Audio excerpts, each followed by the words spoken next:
morning, everyone. It is Thursday, and we are on the way to the gym to flex the physical reps with my clients. But on the way, we're going to do the mental reps first, you guys. Let's run 2-gun reps, ending week 12 here already.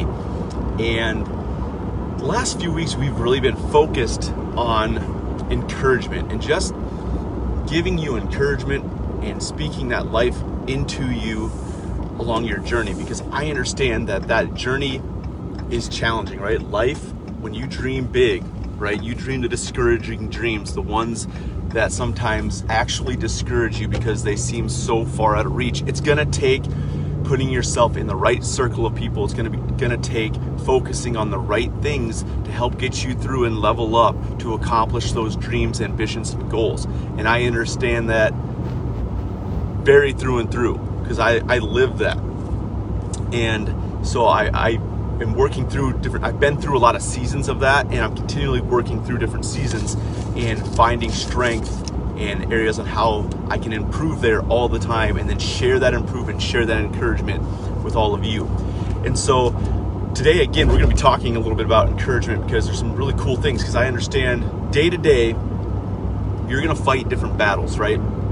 So what battles are you facing today? Stop and really think about that. What battles did you face yesterday? What battles are you facing today?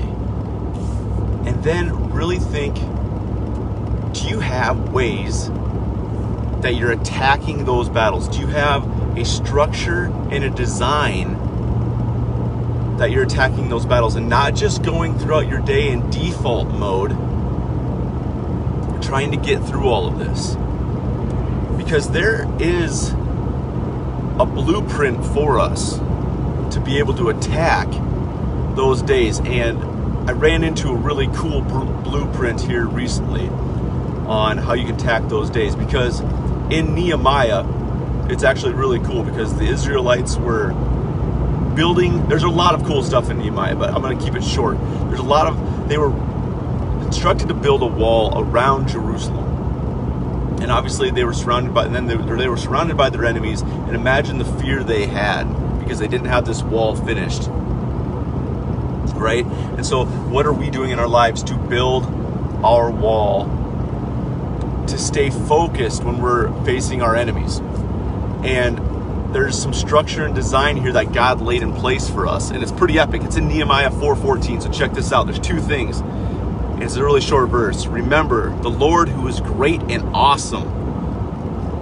And then fight for your families, your sons and daughters, your wives, and your home. So it gives us 2 things, right?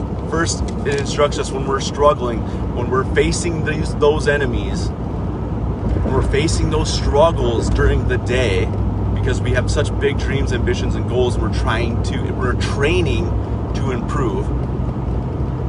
And then, man, we hit those walls, we hit those struggles, and it's hard to continue. Well, we have 2 things that we were instructed to do, so we can start building that design, that template. One is to remember that God's awesome. Simple. Stop and remember that God's awesome, and live in who you are and whose you are. That's a great one right there. And then secondly, it says to fight, right? It doesn't command us to be like, okay, I'm going to keep trying really hard, or I'm going to quit, give up. No, it says, 1, God is great and awesome. And 2, it says to fight. Like, get up off your butt, get up off the couch and fight for it, right? It's really cool. And it's very encouraging. And when I read that, I was pretty jazzed up, because I like to go at it.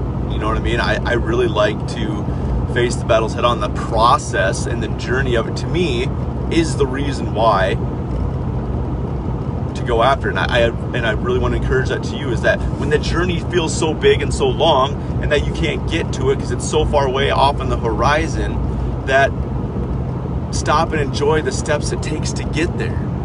And so to fight for that, right? Because you have the freedom to do that. You have the freedom to fight for that. So stop and remember when you're hitting the brakes, and when you're running into the struggle, and when it feels like the enemy never stops attacking you, and you can't get stuff out of your head, and your anxiety is too high, and you're feeling depressed about it, is to slow down and to remember that God is just simply great and awesome. and then to go fight for those dreams, ambitions, and goals, you guys. Right there in Nehemiah 4:14. We got a blueprint for us, man. There's so many cool blueprints laid out for us in the Bible that we can live by and that can structure our lives so we can have design so we're not going back to default mode. I'll read it for you one more time, you guys. It's in Nehemiah 4:14, so you go and check it out. This might be a great one for you to put up in the mirror on your bedroom mirror or your bathroom mirror every morning so you can see it, so you're reminded of your two-step blueprint that we got laid out for us. Nehemiah 4:14. Remember that the Lord who is great and awesome, and then fight for your enemies, your sons and daughters, and your wives and your homes. So cool, you guys. So much encouragement in all these words, right? That was written and penned for the Israelites as they're working at building the wall around Jerusalem. Pretty cool stuff in Nehemiah, you guys. I hope this encouraged you today to just remember who you are and whose you are, and that God is awesome. That should be encouraging enough to help lift you up to really get after it and then to go fight. We can't stand in one place. We got to attack. We have to fight. We have to go after those things that we're meant to go after. All right, you guys, I hope you have a great weekend. It is Easter weekend. Remember, the next 3 days are epic. Easter weekend. Take time with your families and enjoy it. We'll see you right here again at 5:35 next week on Tuesday on Run 2 Gun Reps. We'll see you guys later. Have a great rest of your day.